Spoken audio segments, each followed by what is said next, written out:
Today, we have the opportunity to speak to the managing director, essentially of Kuman Pictures, and also the scriptwriter of Pendatang. It's a rare opportunity, and thank you, gentlemen, for taking the time to have this conversation with me. Thank you for inviting us. Yeah. Congratulations on the massive success of Pendatang. I think it's like 500K views, like just in the past. You guys actually released Thursday night, because that's when Thursdays are when movies are released. So we wanted it like a normal movie release, so we released on Thursday. Initially we wanted a Merdeka Day slot, but the movie was not ready in time. So it became pushed to this. Oh, okay. Cool. Yeah, I distinctly remember seeing essentially the movie in the Global Malaysian Network Facebook group right there. It was around like 9:15 p.m. I just finished some work beforehand, and then I saw, there's a watch party. Oh, you were at the watch party itself. Okay. Yeah, I was actually at a watch party. So very interesting movie, for which I guess like there are a lot of different things to break down. So as kind of part of preparation for this interview, so I did a little bit of research. I watched some of your old movies, Amir, and came upon The Big Durian. I teach for essentially a profession, right? And as it turns out, one of my students' mothers is this lady. Oh, okay. Oh, yeah, she's because I forgot she was in Big Durian, and then she's the common thread. Movie should be dedicated to her. Wow. Okay. So I mean, like, I don't quite know the context, but like basically, so she supported, I think, like a script writing grant for you. Was it Boon Siang? She was saying no lah, but to me it is lah. It's almost like sponsoring me, yeah. She says inspire me lah, but she only gives me like 1 or 2 things to do a year. Oh, okay. So you see, she tells me to write whatever I want lah. Oh, okay, yeah. And she mentioned actually, and I quote right here. So like I wanted this particular very talented writer to write stuff that he cared for.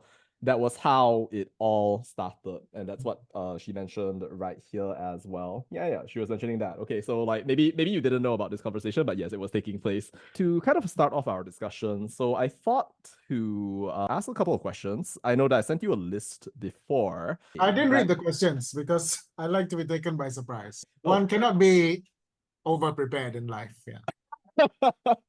Oh, that's perfect. Great. Okay. Because I kind of drew inspiration from the fact that you guys did crowdfunding to do something like this right here. I actually sourced questions from the internet alongside also getting that's a lot of hard work.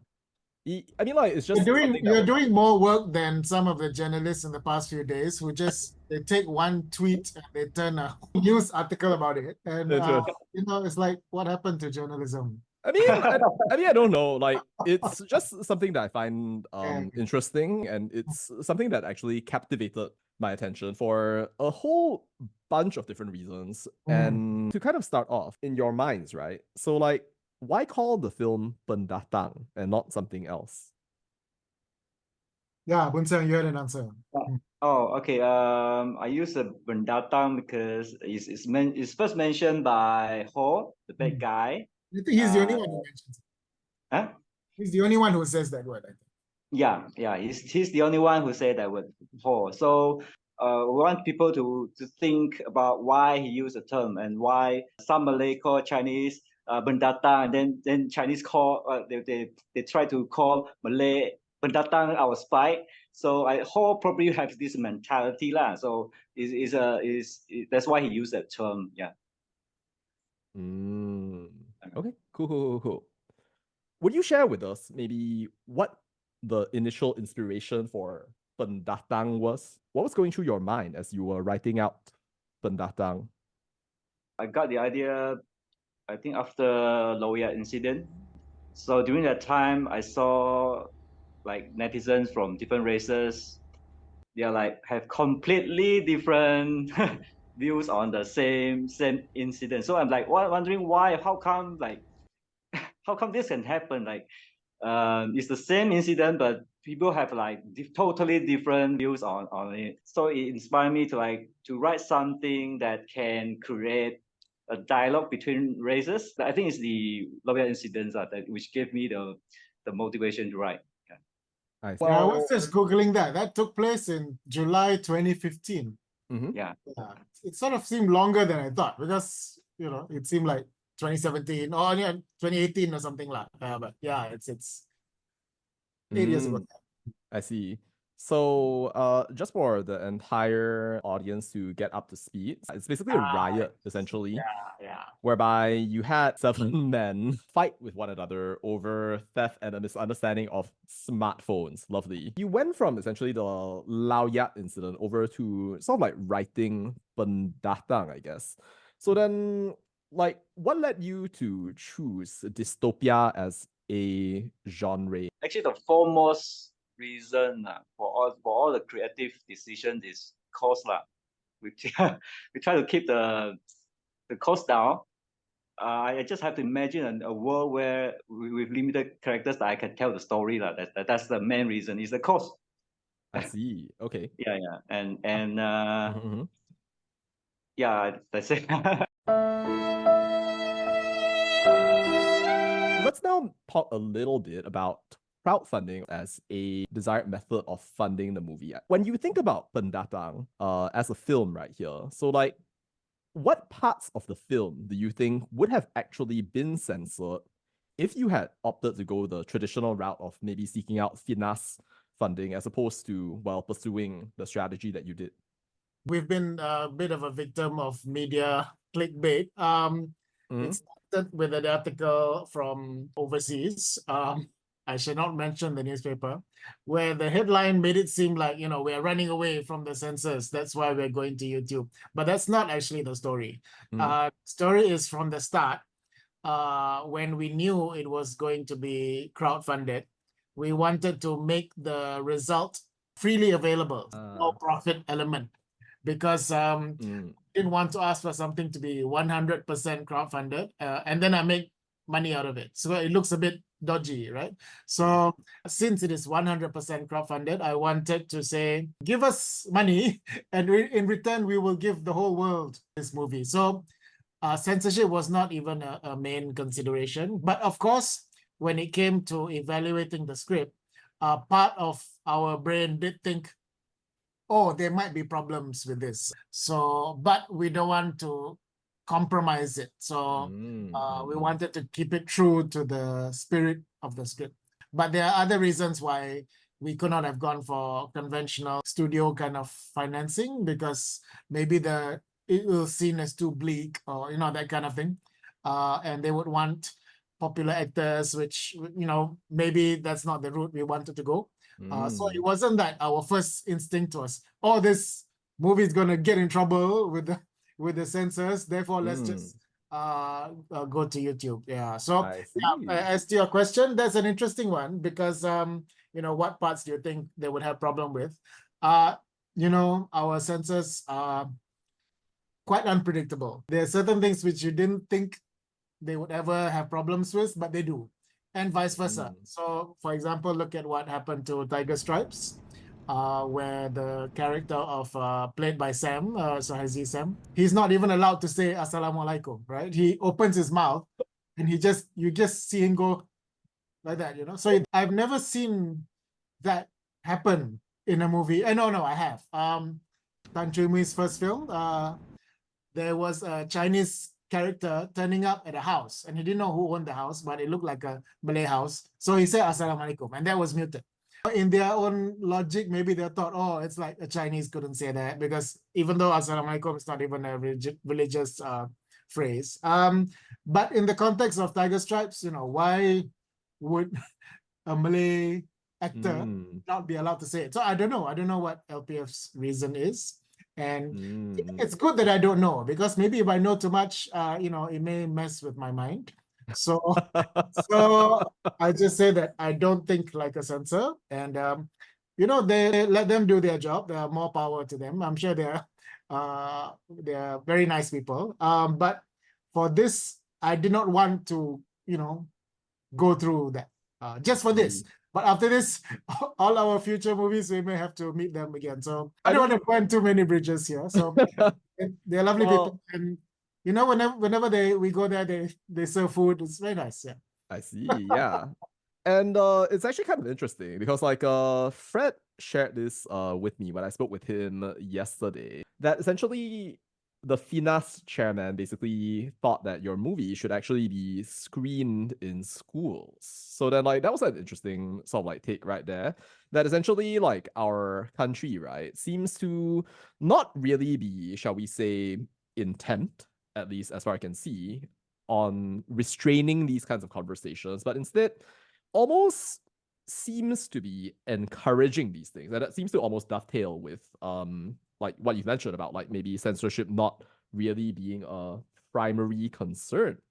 I guess like when you think about how society has been evolving, just based on your understanding of the Malaysian milieu so far, do you feel that maybe Malaysia has become in recent years, right, more ready for, I guess, a film like this? I mean, like, and this is, of course, like, you know, a situation where we witness a backdrop really of, you know, what some people they call a green wave, what some political commentators say should not be called a green wave, and you know, like what seems to be, of course, some increasing polarization online. But of course, like, you know, that could be window dressing, right? Like the internet might be an approximation or correlational really with what actually happens on the ground right here. But what do you guys think?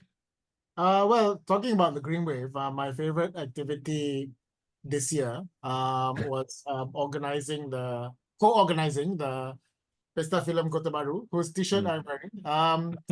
It is an event that took place despite the odds. We had a film festival in KB, a state with no cinema. And I really enjoyed it. I really enjoyed working with the people there, getting an audience there. It's really wonderful. And I really like going there. I really like going to Kelantan. I think if you get away from social media and if you get away from this very, you know, people feel that they need to represent, work overtime at being offended. And you know, there's so many lovely people there. And to me, what's important, you know, people vote for whatever reason lah. You know, you can't assume they're voting out of ignorance, you know, because if you think they're so ignorant, then why do you want their votes? Right? It's like, so how come if they vote for you, they're suddenly clever, and if they vote for others, the same people, you know, turn into idiots. So my thing is actually a quote by Yasmin Ahmad, liked the quote very much. And the quote was, "What is a nation if not the stories it tells itself?" My thing is trying to enable certain interesting stories to be out there. In my capacity as book publisher as well as movie producer, that is like a kind of a constant thing. I'm not saying it's a holy quest or whatever. I still need to make money, but I do want, you know, stories that were not there to now be there. So I think that's my facilitating sort of role. Everything else is you know, it's just so much noise. Because you know, if you complain online 5 years ago compared to complaining online now, what have you added to the conversation actually instead of complaining? So we're not saying Pendatang is a great movie or whatever, but I mean, you know, it has certain virtues, but at least it's there. You know, we created something that has certain reference points, because I think that's what we need. We need sort of certain, you know, every story has certain characters, certain situations that you can then refer to. Like just now, you just said 1984. And by saying that, you assume we know what it is. And of course, we know what it is. But it didn't come out of nowhere, right? It was an effort to write the book and publish it. And you know, the publishers kept it in print for so long. And so many movies were made. So it's like that. So if we didn't have the book 1984, these systems still exist, right? There's totalitarianism, censorship, doublespeak, all these things still exist, but we would lack a certain shorthand to talk about it. Maybe it will be some other book. So to me, it's things like that, Pendatang. Whereas I hope, you know, in the future, maybe people say, oh, it's like, you know, Eddie and Hamid. You know, so it's sort of a shorthand, you know, you don't have to think about how do we explain this kind of, how I see. cartel class are exploiting the Okay. you don't have to you don't have to use words like that. It just say I see. like that, like that. So Kind of like raise the archetype kind of thing. yeah, my God, that was exactly the word I was looking for. Archetype. Okay. Can't believe I spent so long thinking. Oh Yeah. yeah, no worries. Okay. That's cool. That's cool. All right. So I guess like for you then, like would you say that the concept of like, the nation isn't ready for this, like maybe like it doesn't really make sense or something of that nature? Because like I mean like for some people they might think of it as like something that pushes the boundary, something that maybe people don't often talk about, amidst like the whole territory of like 3R speech and stuff of that nature right there. Boon Siang can reply. I talked too much already. For politics again. No, do you think the nation is ready? They are, even Chinese, Malay. Even interestingly, I saw both Chinese and Malay influencer. They say I haven't watched a film, but better don't show it. Show it doesn't make any changes. Interestingly, both Chinese and Malay said that thing. Yeah, so but in the end, they create more buzz for us, lah, of course. So. But I just feel it's interesting like that. It really create a lot of dialogues like in discussion between people. Okay, cool. All right, so then let's dive right in then. So like Boon Siang, I think you mentioned earlier that like you created a film, right? Like with the intent of like maybe helping people to have more dialogues about the things like, for example, the Lao Yat incident or race relations or various other sorts of like problems that people might not be comfortable discussing in the absence of a context like this right here. What do you think, I guess, is Pendatang's role in like bringing out these conversations? I think a Pendatang allows like different races to like see these characters like not as Malay or not as Chinese, but as a human being lah. So they undergoes their emotional journey. I hope like it can let people put away their biases and then just enjoy the movie first, and then probably they can think about what's our biases, what's wrong with Malaysia lah. I hope lah. I hope. I see. Okay. Through watching the movie, I mean, like, I definitely did see a lot of like certain tropes come out, like things that, like, for example, they seem on the surface, right, to be like legitimate. But when you investigate them a little bit further, then it turns out that they're actually hypocrisy. Like one particular thing I remember actually was sorry to those of you out there who don't like spoilers because there will be spoilers, but right. So like I recall very distinctly that when Ho went and killed Vincent. So he said essentially like he hates people like this who basically are selling out their own race, like communicating with the Malays. But then I remember at the end of the movie, essentially, so like Ho tried to negotiate with Encik Hamid as well because he wanted to actually get money for himself. So like I found that hypocrisy that you kind of like highlighted right there was very interesting. When you think about like biases, right, that you want people to maybe like look at more, right? Like, do you have like some kinds of ideas in mind? I think different people will have different reaction to it lah. I can't really tell how they will feel, like what biases they have. Yeah, I can't tell. I really can't tell. Like, yeah, it's a complicated issue, for sure. And then I guess Amir, right? So like at the time when you were deciding on taking up a new film project, then what shown to you about the script for Pendatang? Because I remember like from watching an interview, you were selecting from a range of different scripts, right? So then why this treasure and not any other treasure that you could have chosen at the time? I think we all really liked it. We thought that it's very topical because it's about how racial incidents can spiral out of hand, and we like the fact that there is this genre, the dystopian one, but supplanted to a Malaysian setting, but in a kind of believable way. It's not like massive prisons or massive infrastructure kind of thing. It's very petty. It's like the way enforcement is done with the bribery and all that. It's very small time and it's very petty. So we thought that was done very well. It's just that the initial draft of the script, the second half would have been a bit too expensive because of the military I see. and all that. So that was scaled down. But at the same time, we thought, oh, it's a bit risky to go ahead with this, as in, to get financing and to get release for it. So we just sort of kept it in the back burner for a while. But I always remembered the script, so we came back to it. I see. Cool. So this is something that a lot of commenters have like commented on. So they said that this was essentially a great job given the budget that you guys had right there. But I do want to take a moment and ask you guys to imagine, right? Like, what if you had theoretically an unlimited budget? If you had infinite amounts of money, right? So then, like, what do you think that you might have done differently in maybe like crafting Pendatang? Or it might not even just be this particular iteration of Pendatang, but it might be like, say, sequels or oh wait, that's something I'm going to ask about later. But yeah, so like, what do you think would have been different, maybe, or what could be different? Limited budget. I don't dare to imagine.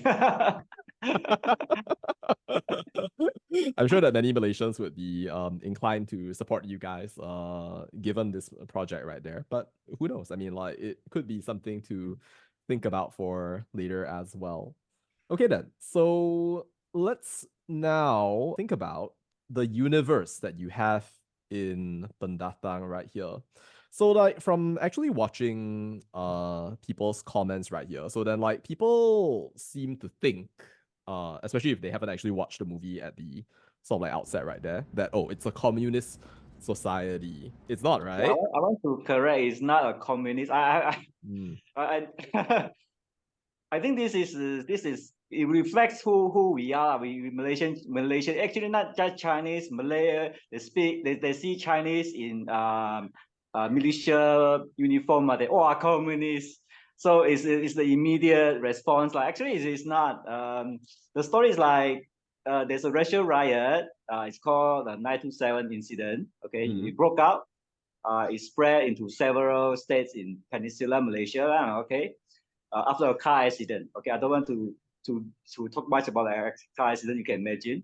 It happens in a car accident in Kuala Lumpur lah. So after that, a referendum was held to decide whether Malaysians should be segregated according to race, and 79% of those who took part voted yes. So those who took part lah. So many people boycotted it. It's not mentioned clearly in the movie, okay? Sabah and Sarawak dispute like the integrity of the result lah. So in an act of protest, they left. So that's why the ringgit jatuh and stuff lah. Okay, so it all because of the riot.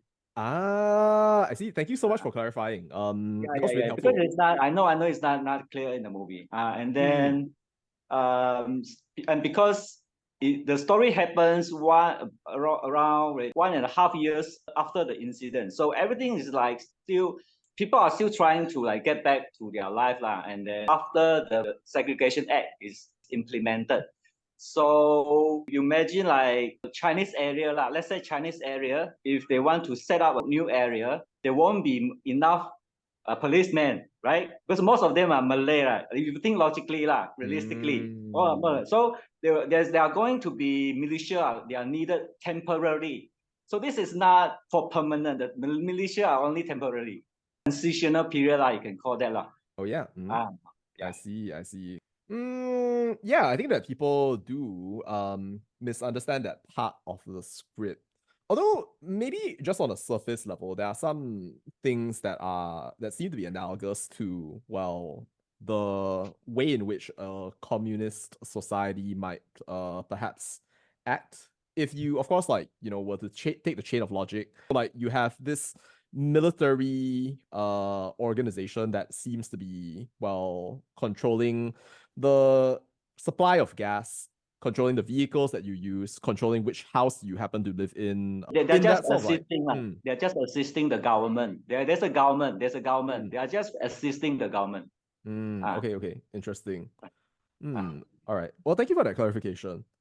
So I'm just curious, right? But given the different types of things that you've mentioned so far. Like, for example, you have like the 927 incident, the traffic accident, and a whole bunch of different things right there. When I was watching Pendatang, right, I couldn't help but wonder if you guys were potentially, right, planning maybe like a prequel or like a sequel, right, to sort of like expand upon that universe. Because when I watched the movie, right, it seemed to be that there were a lot of things, right, that kind of, well, allow a natural transition into maybe like some other sorts of territories. In fact, the film itself, it ends on a note such that Yen and Raifa, they end up essentially in a Malay village. So like, I guess at this point in time, like, are you guys thinking of maybe, well, creating prequels, sequels, or anything of that nature?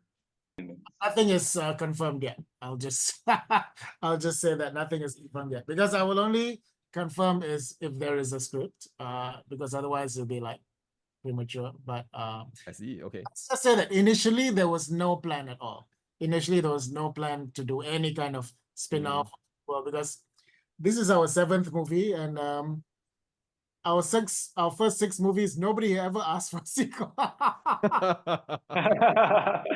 Nobody ever asked for a sequel. You know, just, Wow. okay, thank you. That's it. This is the first time, because I think it was because it was released free simultaneously, so a lot of people got a chance to watch it simultaneously. So this was the first time we had the impression of, oh, so many people are watching, and if something will happen, I will only announce if a script is done, because I you know. see. Okay. All right. Then I guess like maybe not move into the territory of like say confirming then. Like, what do you guys personally as creators sort of like wish in the direction kind of like going forward?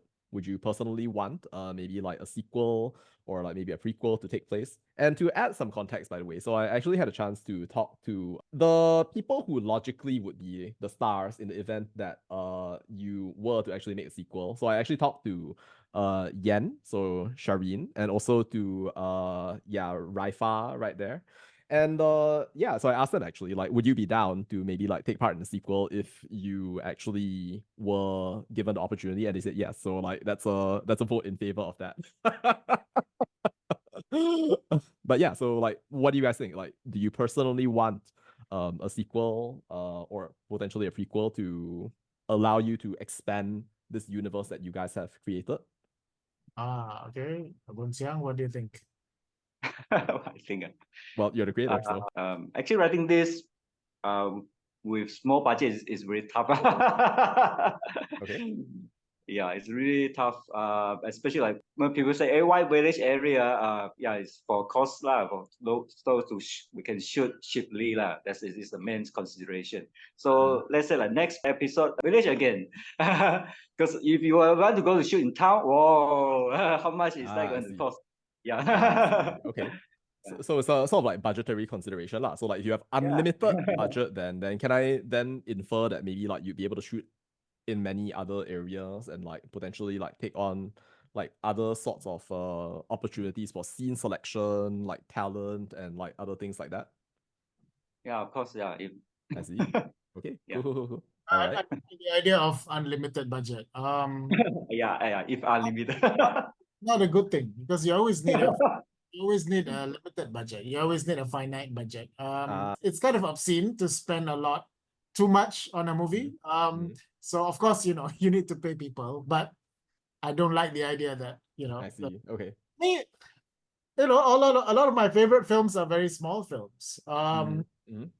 And sometimes the bigger the film is, the more sort of lumbering it seems to me. The more like, oh, it takes so long. It's like what? Yeah. So, but Right there's, so I'm obviously in a minority, because people like this very big productions. Sure. But yeah, Kuman Pictures, the philosophy was always to make things very contained. So I see. Okay. all our films have been below 500,000, except for one. One is gone in a different direction. But I don't want to talk about that for now. But yeah, so we'd like to keep to this kind of a modest scale, because also it has to do with, you want more stories rather than fewer, and you want that momentum to keep going, rather than you spend 5 years doing one. and then Mm. rest and then do it and spend another 5 years doing the next one. Like I can't imagine living like that. Yeah. I see. Well, I respect that. Although who knows? Like maybe at some point the opportunity will come. The clarion call will resound. Malaysians will support your film in an alternate universe. Maybe like you receive like that $50 million check basically to make your movie, that kind of thing. And who knows? At that point what may result. May I ask where I guess like well your filming location mainly was? Because like I think like some of us were like wondering for a while, right? Like exactly where the shooting actually took place. It's near Gopeng. Gopeng. Oh, okay, okay. That's what we were told to say. It's near Gopeng. But the factory is in Ipoh. Okay, okay, okay. Got you, got you, got you. It's kind of a quiet part of Ipoh, lah. Yeah. Okay, okay. Cool, cool, cool, cool. Well, all right. Then let's maybe also dive right in, if we could, into questions, right? About the characters, the sort of like narrative that you decided to kind of like draw forward, given the universe that you guys created. So then of course, Pendatang is set in this world that is post referendum. You have essentially all these people trying to adapt to life, as you mentioned earlier, right there. But I guess like what led you guys to go with like the narrative of like a Chinese family moving towards, let's say, the Malay area to save the Malay child, as opposed to, well, some other group essentially that you could have essentially selected. What led you guys to choose like the Chinese area and Oh, also like Cantonese, I guess, as the language for the movie? originally I wanted to write Malay family. Hmm? Yeah, originally, but then I thought people might suspect my motive because I'm Chinese. Yeah, Ah, I don't want that lah. I don't want that. I think better Malay, right? Malay, Chinese, Indian, right? Indian story. To me lah, to me it's like that. Yeah. And I then see. I don't There's a cult. agree with that, yeah. but that's okay. We are really... Okay, okay, sorry. Cantonese is the director's choice lah. The lines I wrote in China, Mandarin actually. Yeah, but I yeah, see. we wanted to use Cantonese. Yeah. Okay, okay, okay. Interesting. I wonder if the fact that it's in Cantonese makes people think it's in the past. I never thought of it that way, because I think maybe some people think that, oh, now everybody speaks Mandarin, or in the future everybody. So I don't know. So maybe Is that that's a one factor, right? I don't know. okay. Because Evolving in linguistic the trend. past nobody would have spoken Mandarin, right? You wouldn't have a community of True, true. Okay, that's interesting. So when you think about the film, right, and things that you felt were potentially controversial, I guess like, do you feel that like any of that actually like influence your choices, the choices that you guys made from a creative standpoint in the film, or do you feel that like you guys just went like, all right, let's just do everything, but make sure that everything is like within cost? Either one of you. just from the point of view of someone who was not a scriptwriter, I don't think we asked you to change anything because of potential censorship. So we took the script as it was. But I think in the broader picture, I plan to make many more movies. Maybe not 100, but maybe like, I don't know, 20 at least. Wow. We've done 7. So I plan to keep working. So I don't want to do something that will, endanger that. Not in a kind of a cowardly way, but because you are in this system, right? You're in this community, right? So if you do something that you know would piss people off for the sake of pissing people off, then what kind of a I see. what kind of a storyteller are you? That you're just sort of Right. cutting people off at that one. So the script itself, we believed in it, and so that's why we wanted to push that. So it's not, I don't think we will do something that is just deliberately provocative. But the easiest way to get views is just to make people angry, right? You just, Yeah. Or go on TikTok maybe. Simple dumb thing that will get people angry, and I think millions will watch it, not just 100,000. So we wanted to, and Kenkin especially, because he's been a director for about 20 years, but this first time directing a feature. So the script he chose, the film he chose, would be something that meant something right? Because otherwise, why wait 20 years just to do something that didn't mean anything to you? So I think that helped as well. Okay. Cool. Now let's talk a little bit about logistics. The actors that you guys like recruited, like was it their first time doing like a production like this for most of them? Azman Hassan has been in a lot of indie movies. It's kind of pointed out that he's kind of a mainstay. So I think for at least 15 years, like a lot of movies from, people of my generation, people like James Lee or Ming Jin or whatever, they would tend to cast Azman Hassan. So yeah, he has this kind of a charisma to him, and it's very easy to work with. Some are quite experienced, like Mei Jun, she's quite well known. Some are relatively new. Maybe only been active for the past 2-3 years. So it's a mixture. Some have acted in our previous movies. So it was sort of easy to call them back. But the priority was actually people who took the trouble to send in audition tapes. It showed that they had an effort, because sometimes actors don't do that. Sometimes actors just expect you to approach them. So we appreciated the effort of people, even though they have a filmography of 10 movies or whatever. They took the trouble to act out the role. So we value people who put in that effort. So I think almost everybody chosen, except for a few that were really stuck, were those who just sent in their videotapes and we watched. So then they came in surprisingly from all over the world. We had people from UK and US. It's sort of like people with Asian heritage, and who could speak Cantonese. So we thought, oh, that was interesting, but of course that became a cost factor. It's like, oh, we're not gonna pay for your flight ticket. Well, a testament to your far-reaching influence. Or a testament to the fact that some actors are very good at, finding opportunities, and that's a very valuable trait. I see. And it's a very necessary trait, actually, for an actor. If you're stuck, I see. you have to do that. Somebody on Reddit asked me to ask if you would want to recruit me as an actor. Oh, yeah, you have to find the kind of role that would fit, of course. Yeah. Okay. Sure. I mean, yeah, anybody can be in a movie, just whether the role fits or not. Yeah. Fair. Okay, great. Do you feel that maybe there were some parts of the film that were especially difficult for you guys to film? And maybe like, what do you feel were some of the challenges that you guys faced along the way? I think Boon Siang, you didn't come to the set at all, right? No. I only went twice, so I'm a very hands-off thing. As long as as long as the budget is not burst, it's fine. Don't have to. And the biggest challenge when I saw is that it was raining almost every day, because for some reason we were shooting in like February, which is normally not a rainy time, but it was. So that became a challenge. So that scene where they're holding umbrellas.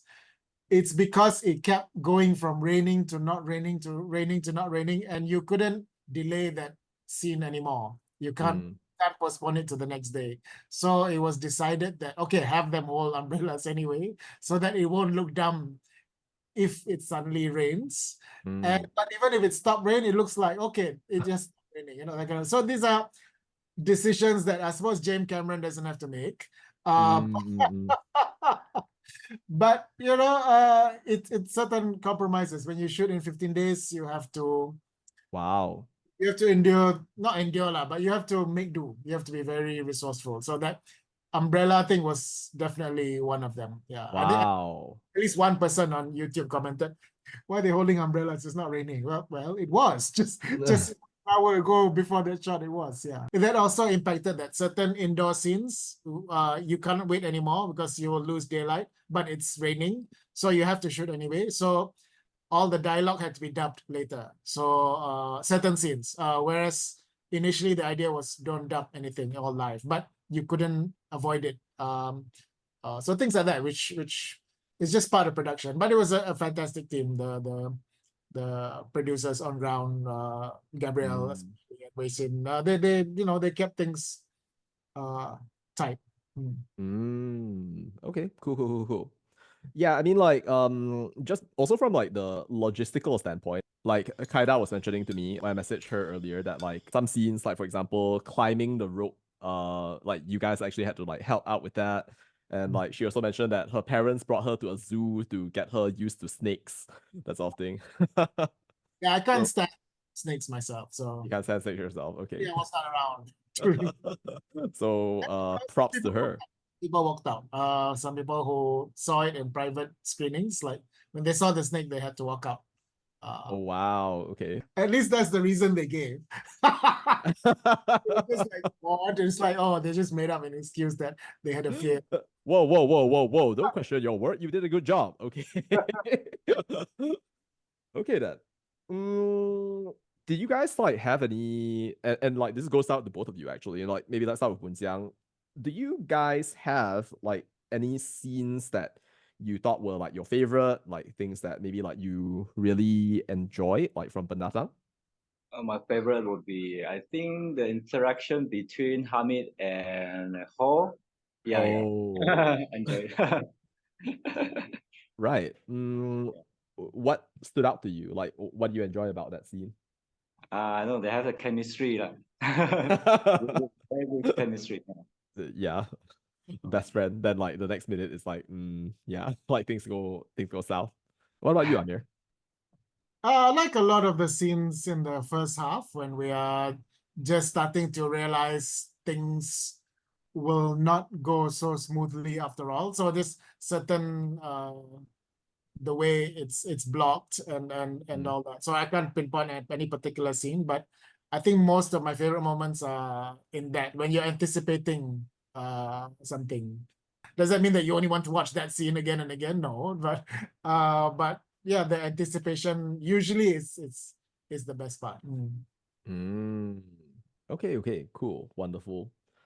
Kind of like drawing this to a close, right? So then, what do you guys think at this point might be some sorts of changes in understanding that you kind of like hope that Pendatang is going to bring about in Malaysian society, if any at all? I think Malaysians, we can't even get them not to double park. So they're not gonna change. A movie is not gonna change anything, right? So I have no high hopes of me myself because I'm not. Of course, I'm not a perfect person. So I don't think anybody will be changed by a movie. But at the very least, I hope people realize that we have a lot of talent. So I'm just talking on a very micro scale of the movie making scene itself.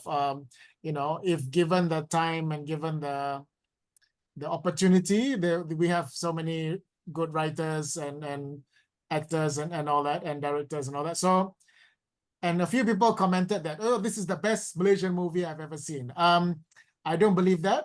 I do believe that, but I think it's because they don't watch many Malaysian.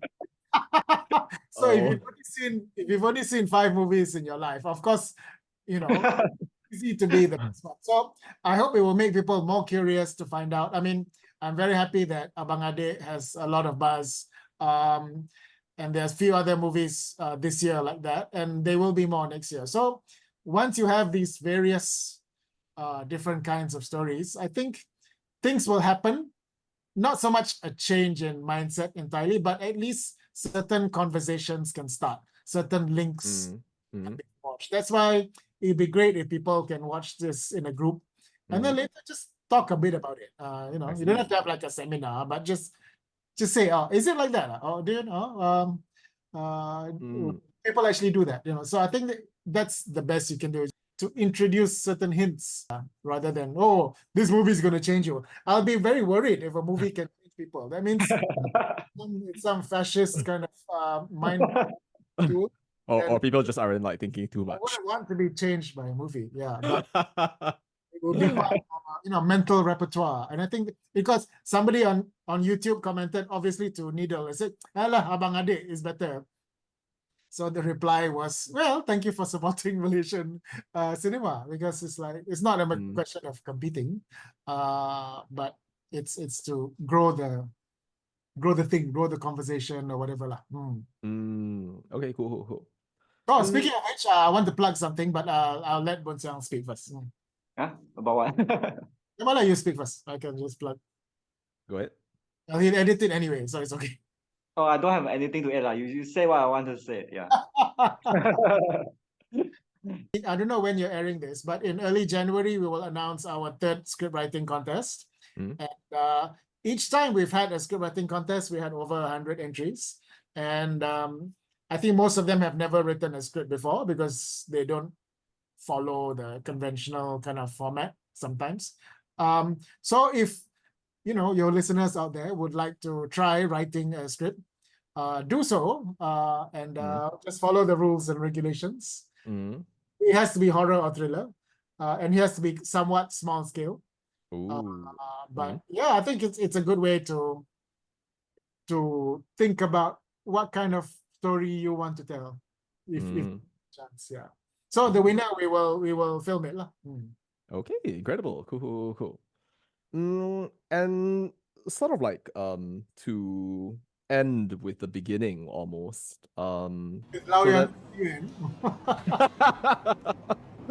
Well, I guess like Hope she will sponsor our next movie. Yes, we have we are reserving the executive producer slot for her. Yeah. okay, yes, that could work. All right. Well, do you guys have like anything else to add? Of course, like you guys have like your script writing contest, so that's gonna be really exciting. And yeah, so like This is anything your else that chance you'd to like to be share? the next Lim Boon Siang. That is our tagline. Well, okay. That being said, so thank you, gentlemen, so much for taking the time to you. speak with me. And yeah, so like I'm confident that it's gonna be something valuable for like people to learn about. So I wish you the very best on your creative endeavors as well, which hopefully will stimulate more conversations in the Malaysian public over the course of time. Although of course as you rightly pointed out, and I didn't think about, yeah, so like if people do get transformed because they watch your movie right here, it's like yeah. Anyways, all right, thank you, Amir, and thank you, Boon Siang. Okay. Thank you. Thank you so much.